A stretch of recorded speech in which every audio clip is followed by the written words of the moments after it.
So guys, welcome back to another video, and today I just want to talk about how I managed to build a mobile app in 30 days. I'm going to jump into Loom. I'm going to talk you through everything you need to know for beginners, vibe coding, no code, tech stacks, all you need, submit into the App Store, marketing, all that as well. So let's jump into Loom and stay tuned.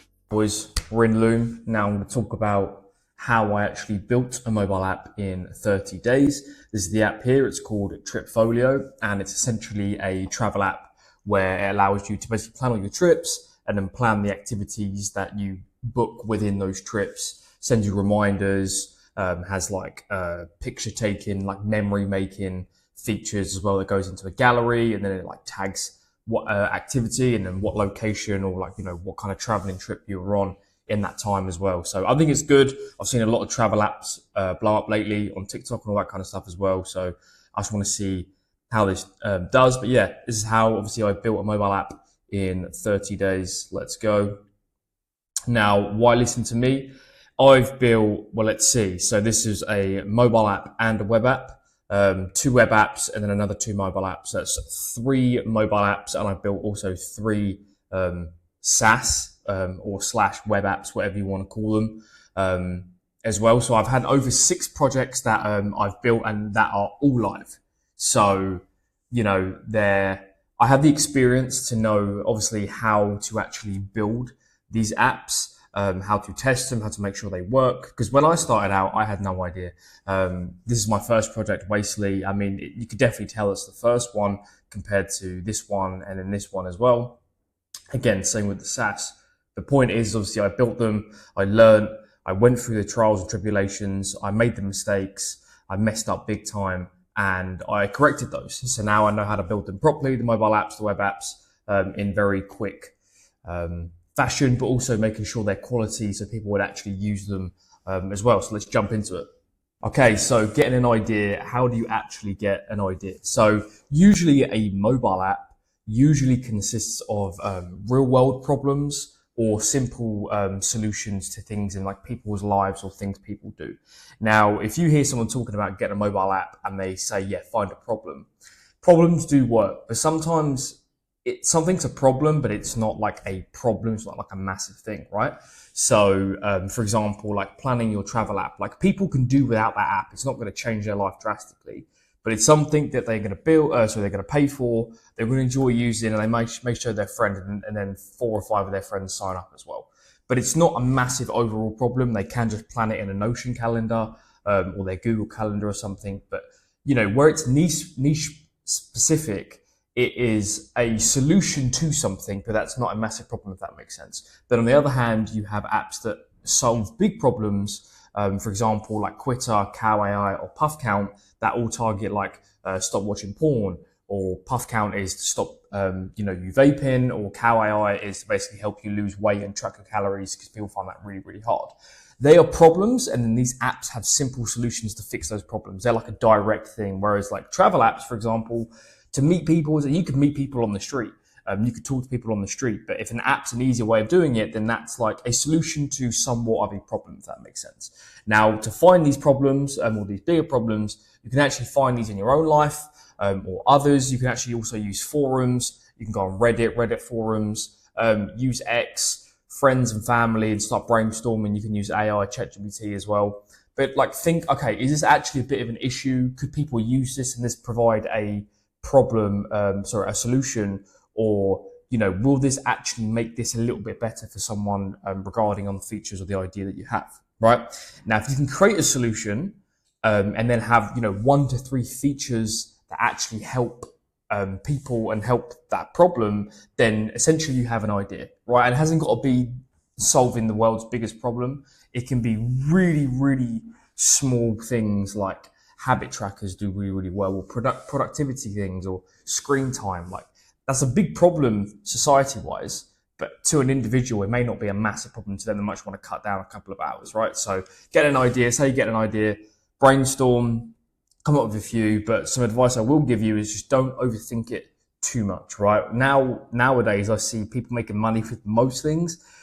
Most ideas are pretty good or decent enough. Now, you've got to remember as well, when you're first getting into this game, you're not going to hit a $10 million, idea, but you may hit a 2 or 3K a month idea. And that's enough to get you started. That's enough to let you quit your job and work on this full time as well. So keep that in mind. Stop trying to find the fucking diamond in the rough. Yeah.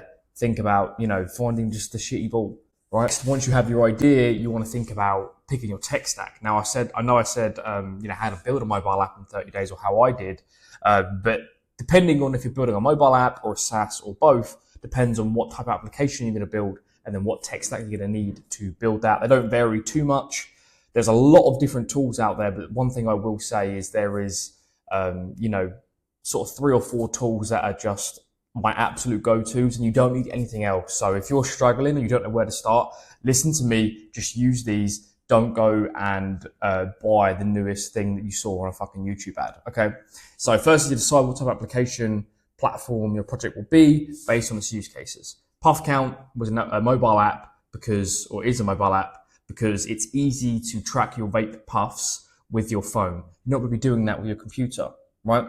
But if you are building a CRM dashboard for logistic companies to sell to them to manage things better in their business, that's going to be a SaaS. That's going to be a web application that they can have on there, like Go High Level. You can sync it with a mobile app, but obviously it's always going to start with either a mobile app or a SaaS or / a web app, whatever you want to call it as well. So choose which one. See what's better suited as mobile app, SaaS, or software as well. And this is vital because it can change the success trajectory of your project, but it's also very common sense as well, right? Again, you're not going to be fucking tracking your porn nofap streak on your laptop or your iPad. It's going to be on your phone, right? Because it's a bit more private, it's your phone, all that kind of stuff. And AI is so good now for no code that there are certain tech stacks, like I said, for different application types, so you don't need to waste time picking. So what are they? Mobile app, listen to this, mobile app. Cursor AI to build the prompt. Backend, Supabase, and then that's it. Obviously, you need to download Expo Go in Cursor. Super simple. You can just ask Cursor how to do that because it's fucking AI. And then you just link that with your iOS Apple developer account. And again, that will push that to TestFlight as well. We'll get onto that a bit later. So all you need is Cursor AI, Supabase, done. Easy. Basically free as well. So you've got no excuse here. Then for a SaaS or a software or / a web app, I would suggest, again, Cursor AI, if it's complicated, and then Supabase, and then something called Vercel, which is going to basically host your website, basically, or your SaaS online. So that's what's going to host it, okay? Don't need to host a mobile app because obviously it's on the iOS developer app store, and it's downloaded files within the fucking phone, okay? So web app is Cursor AI if it's complicated, Supabase, and then Vercel to host it. If it's a very simple CRM, it's a very simple SaaS or web app that still makes money because they do. If it's very simple, then just go and use Lovable and use it, Lovable Cloud, because that is just a wrapped up Supabase basically. It's the exact same thing. And then you can host it from Lovable from there, and it's like $20 a month or something. You get 100 credits. Lovable is pretty good for very simple stuff as well. So choose which one you want, choose which one your project is going to be, and then use those tech stacks. Next, very important, building and testing. So when it comes to prompting, when you've got Cursor set up and you've got your Supabase set up, you've got Expo Go or iOS Simulator to show you what you're building. If you've got a Mac, if not, sucks to be you. You've got to do it all by hand for your phone. Prompting. Prompt clearly, concisely, and don't over prompt. Don't ask it to do 5 to 10 different things, right? Try and focus on specific parts each time. So, and then actually I'm going to say this as well, build from the ground up. Don't build randomly. Projects can get messy, right? So have a plan. So for example, what I would do is I would leave the authentication page to like towards the end. And what I'll do is I'll give it a prompt that's basically going to build the whole app. And then let's say it's got 4 different pages within the mobile app. I'm going to hit each page one by one, section by section. Okay, change this. Okay, do this. Okay, make this happen, right? Next page, Bosh, same thing. Next page, Bosh, same thing. Next page, Bosh, same thing. Then, if I have a feature that wants to involve 2 different pages, so for example, in my app Tripfolio, it actually has a feature where when you have your activity come up, a camera icon comes up, you click on it, and then it basically forces you to take a selfie or a picture there and then at the activity to save a memory for yourself when you're traveling, which I think is quite a nice feature.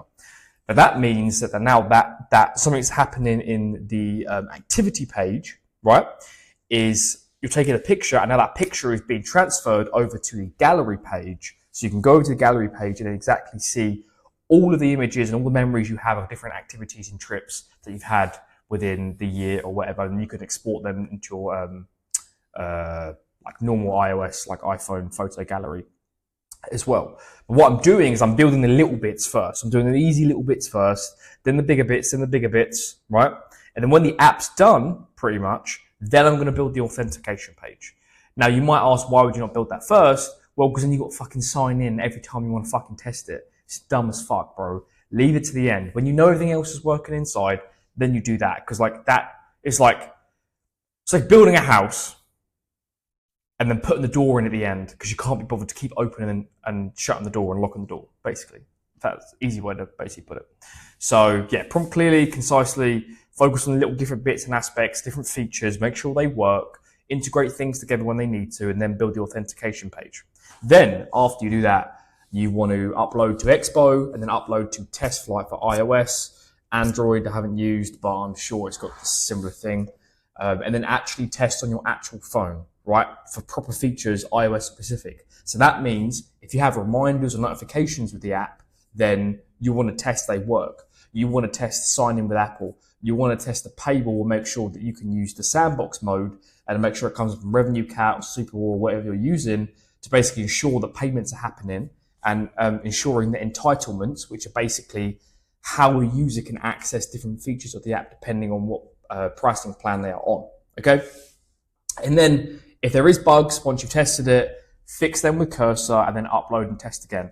Pro tip, write down everything you need to test, then go through the list again, and then go through the list again, and then test it all in one sitting. Write down everything that works, everything that doesn't work, and then go and fix every bug one by one. Don't find a bug and go, oh fuck, like, oh, authentication's not working, let me fix that quick. I mean, if you can't get in the app, that's a problem, but let's say, oh, paywall doesn't work, okay. Bypass the paywall if you can, yeah? Or take it off and upload again, and then test all of your features and come back to Cursor and then do that as one, because you don't want to end up having 10 different TestFlight builds, because I think you only get like 16 TestFlight builds where you have to submit a whole another app, and it's just fucking long and it's a waste of time. Plus, it's more efficient, and when you build everything together and you go and test it again, it's more likely to work better, and you're definitely going to not have bugs this time. But like, if you've got 10 issues, but you only tested 2, and they don't work, and you go and fix those, well, you've got another 8 fucking issues anyway. So you test it all at once, then do it. And you might go through this cycle once, you might go through the cycle 5 or 10 times, even if you do that properly. It's just the name of the game. If you're experiencing the same problem over 2 or 3 times, you should probably reach out to someone for help, or do some research, or just take a minute and try and understand what's actually going on, because you don't want to waste credits and time. Last part, submitting and marketing. So once you've built the app, you want to... Oh yeah, nice one, mate. So once you built the app, you want to submit to the Apple Store and then Android Play Store as well, if you want to fucking get on that. Get accepted. So obviously have the Apple developer account. I'll do a video on that at some point. And then you want to get accepted, make your app go live, and then optimize your App Store SEO. Okay, what is that? It's using your keywords, your title, have good promo images on the app page so people interact with it when they scroll past.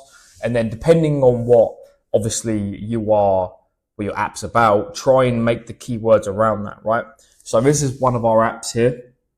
This is within the first, like, I don't know, I think I want to say a week or so. We hadn't actually started marketing it or anything.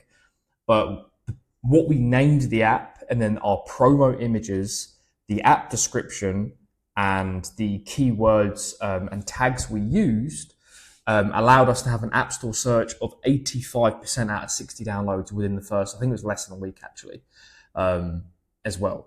That's pretty good for an app that's just joined. It didn't even have any promo images. So that's validation for 1, people are searching for this app.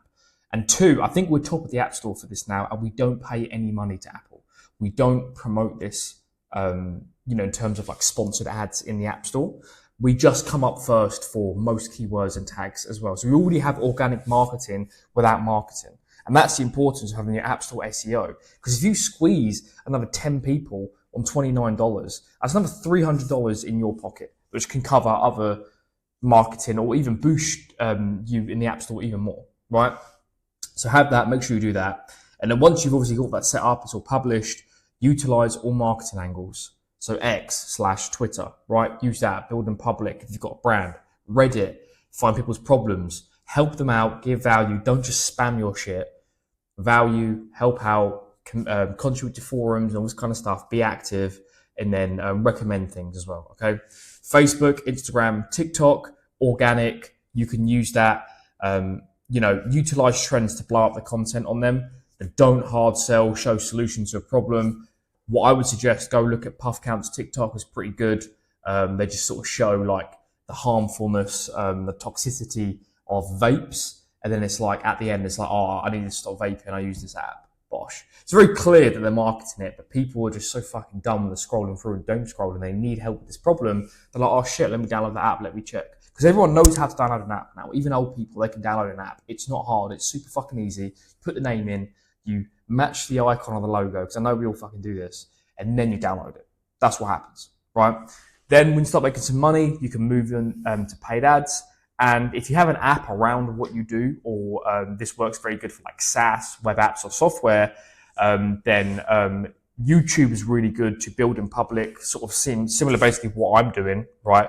And if it revolves around your brand, then you can now use YouTube to also promote that for free as well if you just enjoy making videos anyway. So utilize all those marketing angles, submit to the Apple Store, and then have your App Store SEO as well, and then get screenshots like these. This is an old one, but they start looking better as well, which is good. And that's it for the video, boys. Just want to drop some value. Should have put this at the start, but if you like me giving free value and just helping you out, talking about no code and vibe coding, drop a like and subscribe, because I'm just want to keep these videos coming as well. So see you in the next one.